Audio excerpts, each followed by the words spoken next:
میرے نبی پاک علیہ السلام نے فرمایا جس کے ذمے بہنیں لگ گئی، جس کے ذمے بہنیں جس کے ذمے لگ گئی، باپ کمزور ہو گیا یا باپ انتقال کر گیا، جس کے ذمے بہنوں کی ڈیوٹی لگ گئی، محبوب فرمانے لگے اس نے 3 بہنوں کی اچھی پرورش کی، اچھا ادب سکھایا اور عزت کے ساتھ رخصت کر دیا، یا 2 بہنیں اس کے ذمے لگی، اس نے آداب سکھائے، یہ ابو داؤد شریف ہے، ابن ماجہ ہے، اور پھر ان کو رخصت کر دیا عزت کے ساتھ۔ پھر ایک مقام پہ فرمایا چلو ایک بہن ہی اس کے ذمہ لگی تھی، اس نے ادب سکھائے، آداب سکھائے، عزت سے رخصت کیا، حضور کیا ملے گا؟ فرمایا باقی نیکیوں والوں کو ثواب ملے گا، جو بہنوں کا بوجھ اٹھائے گا جس طرح میری 2 انگلیاں جڑی ہوئی ہیں اس طرح میرے ساتھ جڑ کے جنت میں داخل ہو جائے گا۔ ابھی اس حق کا تعین کس نے کیا؟ نبی پاک صلی اللہ علیہ وسلم۔ اب اگر کہیں یہ کہا جائے کہ بس بھئی صحیح ہو گیا، تمہارا کیا کام ہے، تمہاری کوئی ذمہ داری ہے، تم نے کوئی ٹھیکہ اٹھایا ہوا ہے، تم کوئی زیادہ سیانے ہو، تم کوئی زیادہ سمجھدار ہو، تو اسے کہا جائے گا ذرا ٹھہر جا، اس طرح کی بات نہ کر، یہ وہ حق ہے جو میرے مصطفیٰ نے بیان فرمایا ہے۔ جہاں بیوی کے حقوق بیان فرمائے وہاں میرے نبی پاک نے بہن کے حقوق بھی بیان فرمائے۔ دیکھیے نا، جناب ام ہانی حضرت علی کی سگی ہمشیرہ تھی،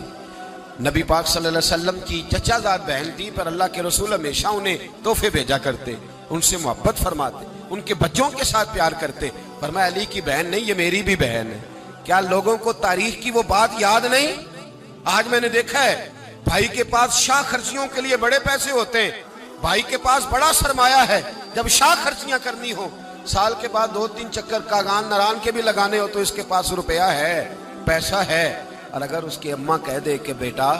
عید کا موقع ہے، کوئی پرانا جوڑا ہی اٹھا کے بہن کو دے آ، تو کہتا اماں حالات بڑے سخت ہیں، اب میں تمہیں کیا بتاؤں۔ ہمیں وہ بات یاد نہیں کہ نبی پاک کی رضائی بہن جناب شیمہ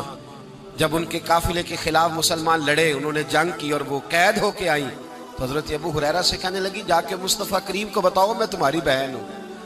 حضرت ابو ہریرہ کہتے ہیں میں بی بی کا پرانا دوپٹہ دیکھتا، اس کی کیفیات دیکھتا، پھر جملے دیکھتا، مجھے سمجھ نہ آتی،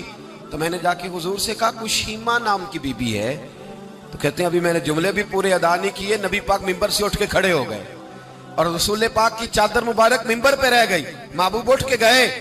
اور پھر جناب شیمہ کو گھر لے گئے اور پھر فرمایا عائشہ کو بلاؤ، فاطمہ کو بلاؤ، سودا رفسہ کو بلاؤ، ان سب سے کہو آؤ دیکھو میری بہن میرے گھر میں آئی۔ یہ رشتوں کا احساس، یہ رشتوں کی کیفیات، یہ درد، یہ سوز، یہ حضور نے ہمیں تعین کر کے دیا ہے، یہ نبی پاک علیہ السلام نے ہمیں بتا کر کے دیا ہے۔ حضور نے ڈھیروں تحفے دیے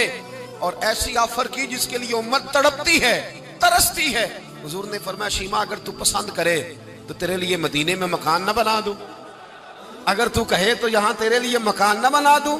جہاں 70,000 فرشتے روز سلامی